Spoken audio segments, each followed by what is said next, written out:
we're looking for outcomes. What is the outcome? What does success look like for you? How do you define it in the backyard? Welcome to the Sales Made Simple podcast. This podcast is dedicated to helping overwhelmed outdoor living professionals, landscapers, and hardscapers just like you increase your closing rate to over 75% without doubling your workload so you can build a seven-figure business that doesn't need you. I'm your host, Joshua Gillow. Let's dig in.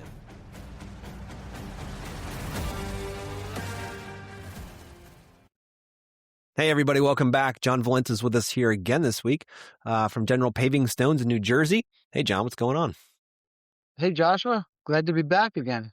Yeah, I'm happy too. I know that you just got one heck of a snowfall over at your house, and we got lucky over here. We only got like 3 inches, but how much did you get over your way? Yeah, we got up to a foot here in my neck of the woods in Jersey, and I love it. I can't get enough. Love the snow. Never get sick of it. And, took care of my own driveway and made a great decision about 4 years ago to give up snow plowing, and I have no regrets. Nice hot coffee, looking out, watching it snow. I bet you it changed everything from what it was only 4 years ago. Huh? It's like a dream come true. Love it, dude. I love it, dude. So, yeah, but when you stop snow plowing, that means that, you got to make up that money somewhere else, right?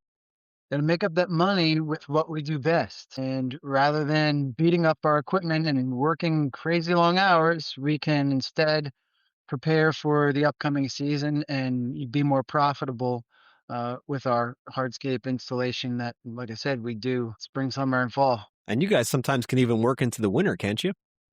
There have been, I mean, not this year, No. but there have been, plenty of years where, January, February, maybe not full time, but, a few days or a few weeks here or there when it's warm enough, or, get the heaters and ground blankets out and get some stuff done. Absolutely. It's much, much better than beating the crap out of your equipment and working crazy long hours. Yeah. Yeah, I think in snow, and I've never really been in the snow world, guys, so don't take any credit in this. But the reality is, I think it's either the guys are really big and do this really well, or you've got the guys that are just busting up their equipment throughout the winter. They see some money coming in, but most of it goes right back into fixing those trucks and the plows and all the salt that destroys the thing. So I mean, that's my 2 cents. But anyway, and what I really want to jump in today is the idea of how to be able to sell more and help your customers on their journey. And one of the big overarching themes in the Core 10 Sales Playbook that I wrote is this idea of that you need to stop selling features and start selling outcomes. So features are like, think of features being like, what you sell. Patio, seating wall, fire pit, like those are features. So if a customer comes to you and says, "Hey, John, I'm looking to have a new fire pit, a new patio, and a new seating wall put in the backyard." In the old days, I would be like, "Sweet, they know exactly what they want. I'm going to grab that down. I'm going to go get a proposal together, get a little design together for them, come back and sell this project." And that would work 25 to 30% of the time. And I couldn't understand what was happening. What was I missing? I'm giving them exactly what they asked for. Like, why is my closing rate not 100%? Did I just not hear something? And then you go by 6 months later and somebody else is building a patio, seating wall, and a fire pit. And you're like, but that's what they asked for. And that's the proposal I gave. My price must be too high. And then you get stuck. Did that ever happen to you? All the time. And even worse, you drive by and you see they're building a much bigger project with a lot more features and bigger features than they even asked for. And you just think like, that's crazy. How are they building this much bigger project? They didn't ask me for that. Well, why did this guy get it? And you must have asked them much better questions and figured out what they really wanted and why. And they heard it and they chose him instead of you. Yeah. And that hurts. I've been there, dude. I'm like, you drive by to your point and I'm like, we never talked about a water feature, and we never talked about a fence around the property, and we never talked about a hot tub.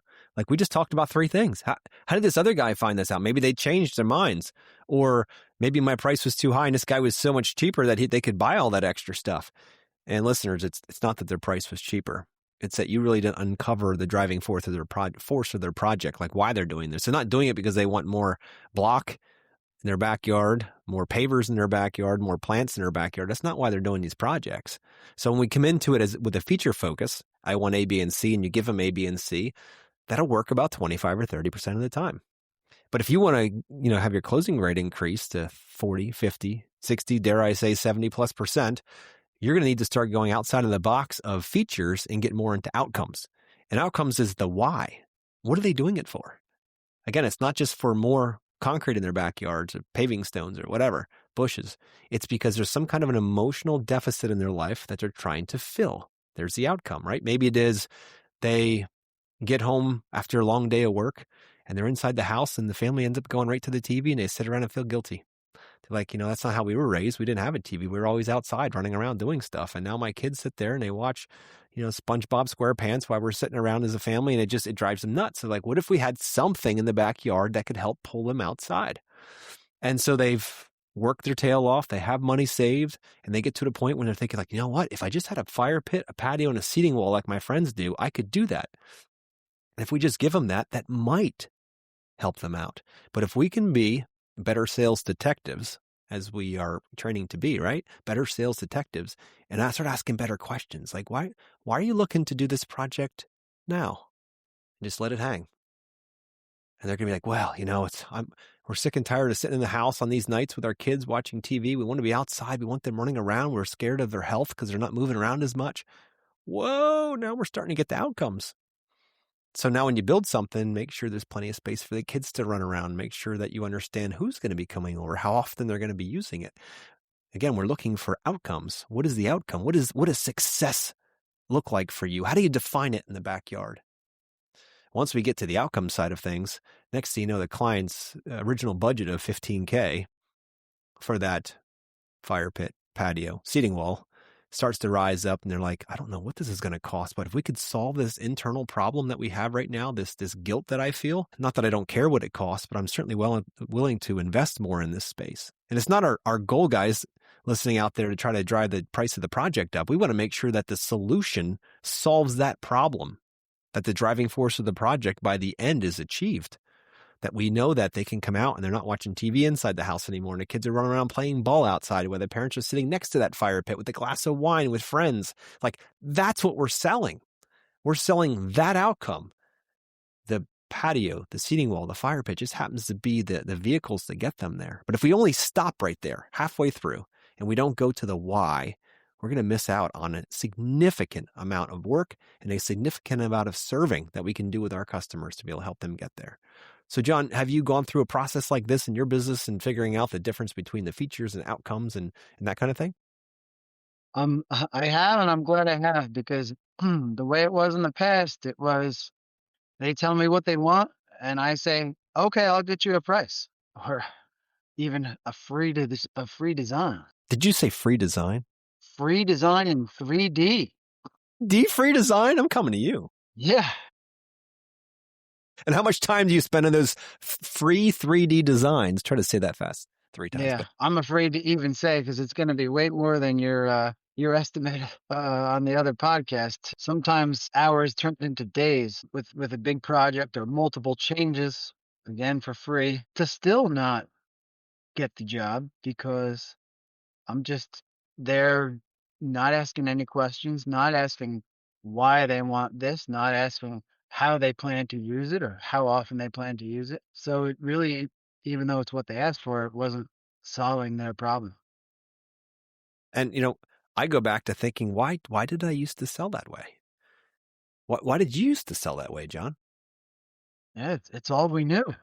We had no idea, didn't get any training or education on sales, and just knew how to build stuff. So just went out and talked to people that asked us to build something for them, and really didn't get down to like really why they wanted it and how they planned on using it, so that they would know that we would be the right ones to build this for them and their family.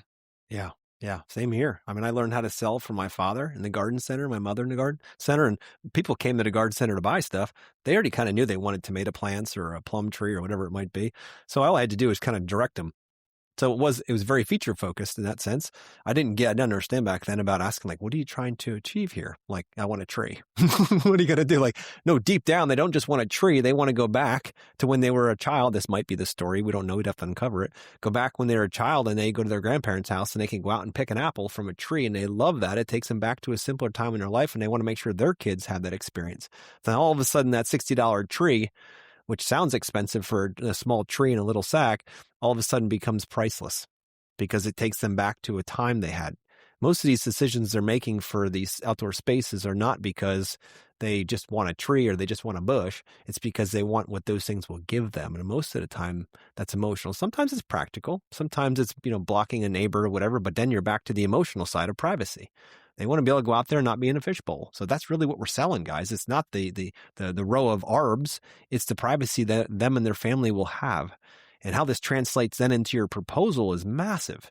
Because if you're the guy like most contractors who just puts features down in their proposal and they say, there's the seating wall, the fire pit, and the patio, and you just put a pricing after all of that, after you've had extensive conversations with your customer, and then all of a sudden they get 3 proposals that do exactly the same thing because they told all 3 people what they wanted. Now you're putting them in a price war. The client looks at all 3. There's no discernible difference between any of them. So they pick the cheapest price. And you wonder why you lost at the cheapest price again, because yours didn't stand out. It didn't evoke any emotion whatsoever. Do you ever find that out with your projects? Like if you put a little bit more time and thought into how you word your proposals, how that shifts the way the clients see it, how they absorb it in your closing rate on them? Absolutely. Just like you said, if there's no difference, then there's no value in that higher price. There's no reason to hire the guy with the higher price. He gave you no reason. Then they're not going to pick you. Definitely. Mm. Yeah. It's so much of this happens during your discovery process with your customers. And listeners, if you don't have a discovery process, a tried and true discovery process to walk your clients through before you ever leave your office, and I'm not talking about 2 questions and some kind of questionnaire on your homepage of your website. I'm talking about a one-on-one, human-to-human conversation before you ever turn and burn those wheels on your vehicle. If you don't have that, you're missing out on a massive opportunity to preserve your time and to safeguard you and your customer. So I say that because during that discovery process is when those ideas are mined, if you will. They're extracted from the customer and they freely give them to you. If you've got great questions and you start asking like the question, like, what makes this project make sense right now?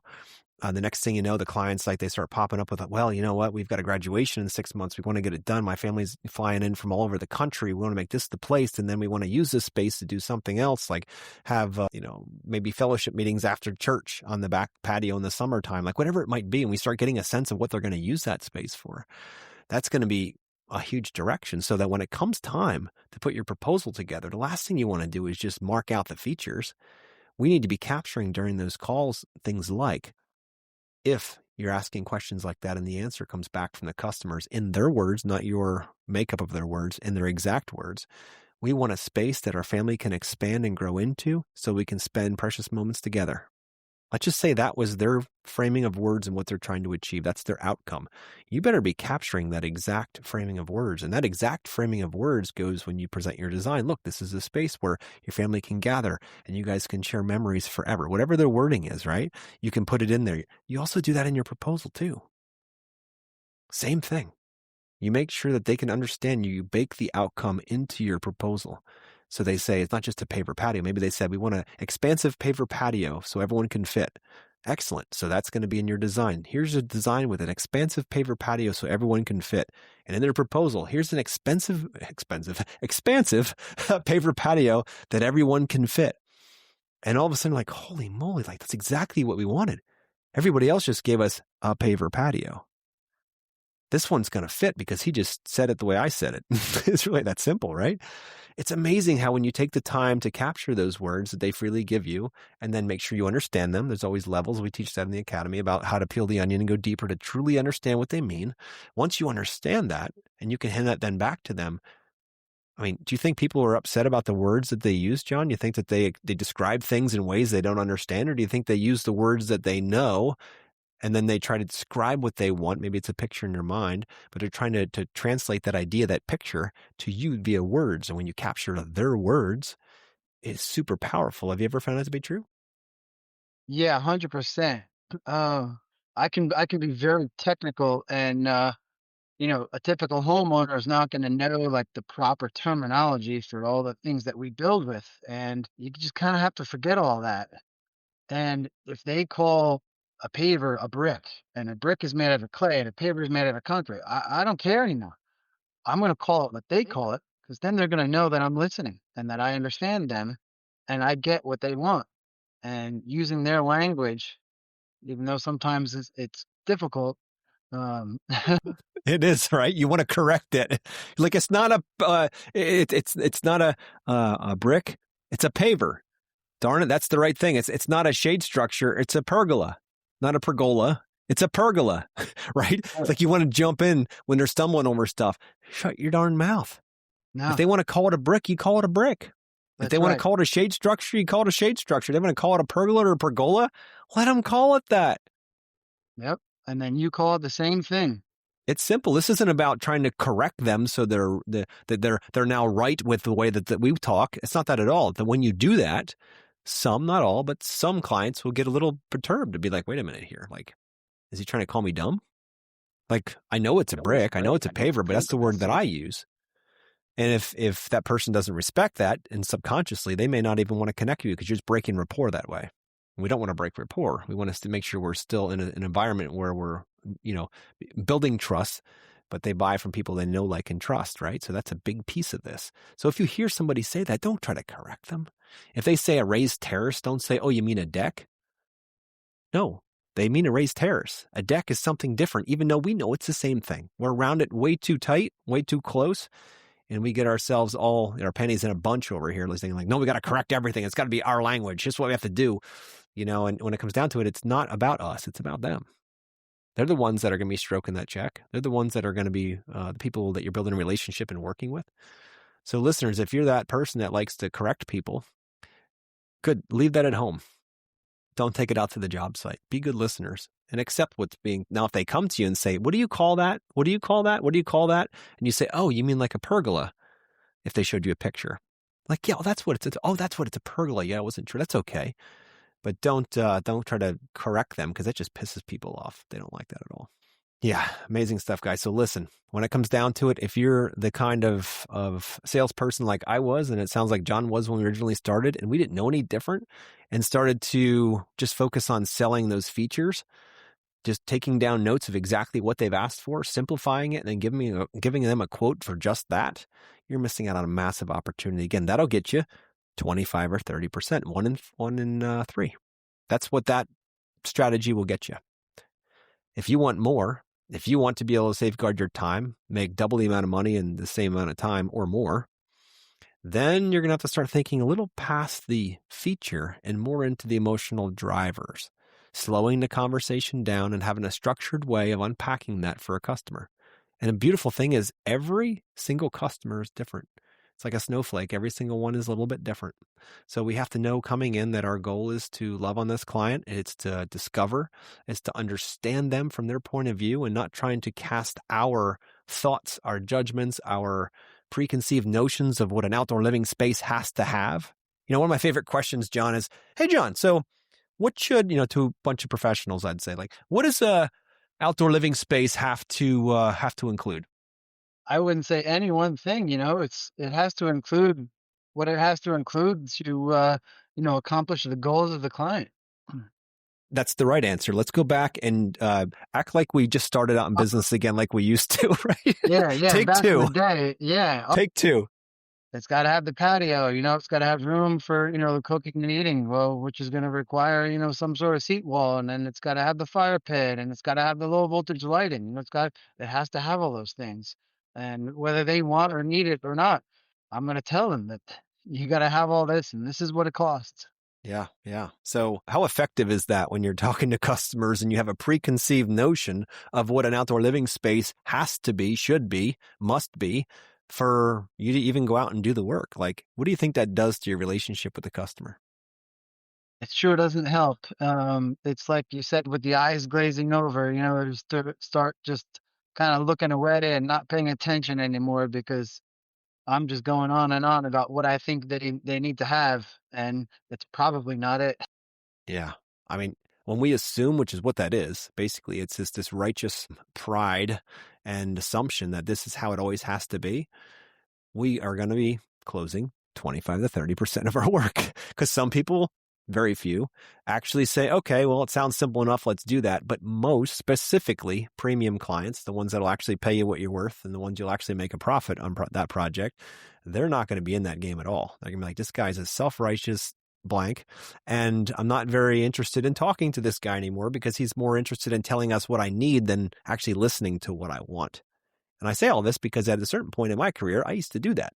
I used to think that it was best to go out and say, guys, look, you're looking for an outlet. You sent your contact form in. I didn't have any pre-qualifying back then or no discovery. It was like it was basically phone call or contact form out on site, right? And that was, again, 25 or 30% of the time that works. So with that, I would go out and I'd sit down. I'm like, all right, cool. They want an outdoor living space. That means, you're filling the assumption blank here, right? This means, it has to be a patio because that's the only thing I build. And it has to be a seating wall and a fire pit because that's what a full backyard has. And throw in some landscaping and lighting and maybe even a water feature. Now, that's a proper outdoor living space. Do you want it? The customer looks at me and is like, sure, we'll get back to you. That's the false yes, right? Sure, we'll get back to you. Or, yeah, give me a design. This is the best thing about talking about wasting. I said 2 hours in the last episode per tire kicker waste. Time-wise, it's not even close with this one. I'd go back and spend hours, like you mentioned, hours doing a design, right down to the T, like beautiful. I'd put a proposal together because they told me yes. All right, I'll get back to you. So I get back to them, I present it, and they'd look and be like, okay, we'll get back to you again. Right? Yeah, still waiting for the phone to ring. Right. Still waiting for that phone to ring, John. Still waiting for it. And that's been 20 years. And the reason why is because I'm casting my thoughts, my own preconceived notions on what this customer needs. And all they wanted was me to listen to them. So your first answer obviously was the right one, right? It was, I don't know. I just did this in front of a group down in Cancun at the Hardscape Paradise event. And, you hear all kinds of people say, patios and fire pits and lighting and blah, blah, blah down through. And I'm like, how do you know that's what that client needs? What's the perfect outdoor living space? It depends on who you ask. Just like, what's the definition of success? It's different for everybody. What's the definition of failure? It's different for everybody. How can outdoor living not be the same, right? Everyone has a different opinion, whatever it takes to get them outside. So the question is, it depends. And the next question then for professionals in this industry, the ones that have been doing a long time, is, well, how much should an outdoor living project cost? Another good one. Right? And so it's going to vary greatly. It will. Depends on what kind of projects you build, right? Like an average project should, if you're taking the bait, and listeners, you shouldn't take the bait, because the answer obviously is C, depends, right? So it's, when you think about it, it really, if you say, the average outdoor living project is $50,000, what does that include? You didn't even ask them. You told them what it was, what they needed. You told them what the budget's going to be because that's what you do. And you walk out of the place. What options have you given your customers? Think about it. They're already like, he wants to build his backyard in my backyard and wants me to pay for it. And that'll work 20 to 30% of the time, right? It all goes back to that's the closing rate, because this is the strategy or lack thereof that we've been taught since we were kids. When we change that, when we shift that, when we start focusing more on outcomes, all right, tell me more about that. That's the three magic words, listeners. If it works in every business transaction, it'll work in every relationship at home too, is simply, and you men out there listening, this works great in your marriage too, is when your wife says something to you, you say, tell me more. Right? That's like, I don't know, it's like honey to women's ears, right? So tell me more about that. Because most of the time I was like, oh my God, is she going back in that again? Like, am I going to listen to this again? I'm like, but tell me more. So when you had on a proposal with somebody and they say something like, I really want to have more connectivity with my kids in the backyard, you'd be like, tell me more about that. Those three magic words will make you more money than anything I'll teach you. Just tell me more. And then all of a sudden they start opening up like, well, you know what? My husband works constantly and I'm stuck with these three kids at home and they drive me nuts. It's so loud inside of this house. I just want to sit on the back patio at times when they're taking their nap and just breathe, have the sun beating on my body. And you're like, outcomes. There's the outcomes. They're coming up right now. You better be writing that stuff down so that when you got your design, you're writing in there, say, look, Mrs. Jones, right there you are. Enjoying that nap time sunbathing that you love to do, sitting back there, drinking your iced tea, waiting for them to wake up. And then when you got your proposal, guess what it better say in there? Patio to make sure you can sit back and enjoy that sun when your kids are sleeping. Like, It's not rocket science, guys. It's very simple. We have to be working toward outcomes, because when we do work toward outcomes, the emotional drivers are what fuel the sale. They only, logic jumps in later and it justifies it. But most 80+% of that decision is made via emotions. And if you're not tapping on them because you're hitting just the features and not hitting the outcomes, you're missing 70 to 75% of your opportunities just in that alone. John, I've been doing a lot of talking here. What do you want to throw in? I don't know if there's really much else. You really nailed it with the outcomes and the questions. If they're going to tell you what they want, you got to ask why and how they plan on using it. You want a fire pit? Okay. How do you envision using that fire pit? How often are you going to use it? Do you like chopping firewood, or do you want to, just flip a switch and have it turn on automatically? If you can really connect and find out why they really want it and how they're going to use it, they can, actually envision using it and are more willing to, spend the money on it and go with you. And so often when you're uncovering that, or peeling the onion, as we like to call it, when you're peeling down, you'll get to a point, usually layer 2, sometimes not normally layer 1, normally it's layer 2, layer 3. And you'll get to a point where they say, well, we just want a comfortable space to sit outside. What does the space have to look and feel like? Well, we want it to be comfortable. Well, dude, what is it? So when I say that, John, to go in your backyard and to be comfortable, what is that? What do you need to make that happen? Explain to me what that might look like for you. Yeah, I mean, it could be different for anyone, but it could just be like a nice space and maybe some shade and room to, put a table and chairs or something. Mm-hmm. It could be exactly that. And we've used this same question for many, many years now. And the results, the kind of responses we get are all over the map. Because what is comfortable to you and what that word means is something completely different to me. And it's completely different to the other 8 billion people on this planet. Right? So if we're assuming they say comfort, we ignore it, we don't go deeper and peel that onion, the next thing we get is a half-assed design that doesn't really meet any of their needs. It just might look really cool, but it doesn't get them what they need, that outcome, right? Now we're back to features again. But if we go one level deeper, we say, so Mrs. Jones, you mentioned comfort. What does comfort look like for you outdoors? Always the outdoors part, because it's different inside. Next thing you know, she's like, well, wow, like I would just want a club chair that I can sit after a long day.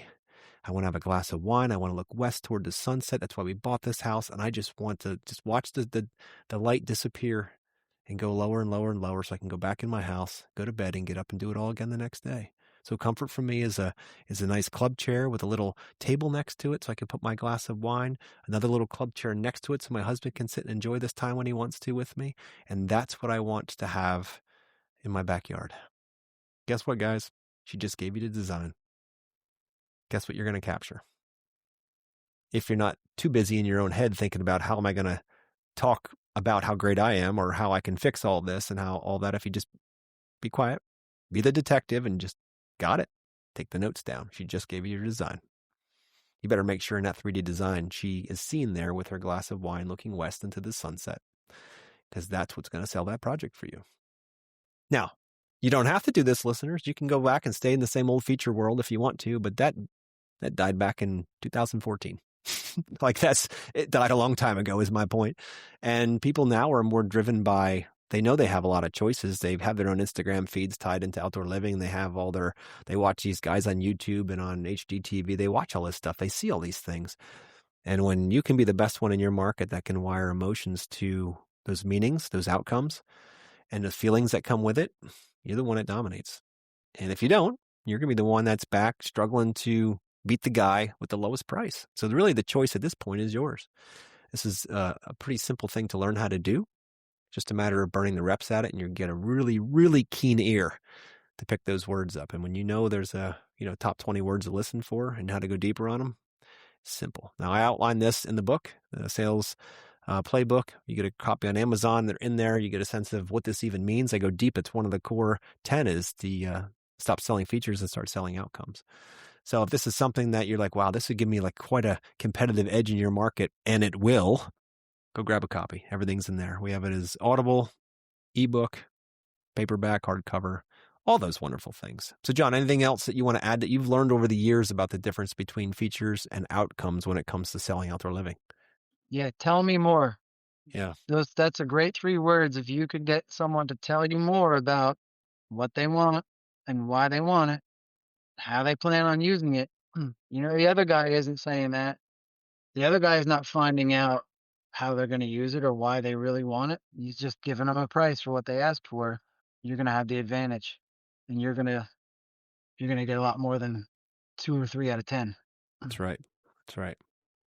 All right, guys. I hope you got something from this week. Jon, thank you for coming back on. And, if you have any questions, you can always reach out to us at the Academy, yes.express, or you can go out and grab the book. But I wish you the best in your journey. And I hope 2026, I pray that 2026 is your best year ever.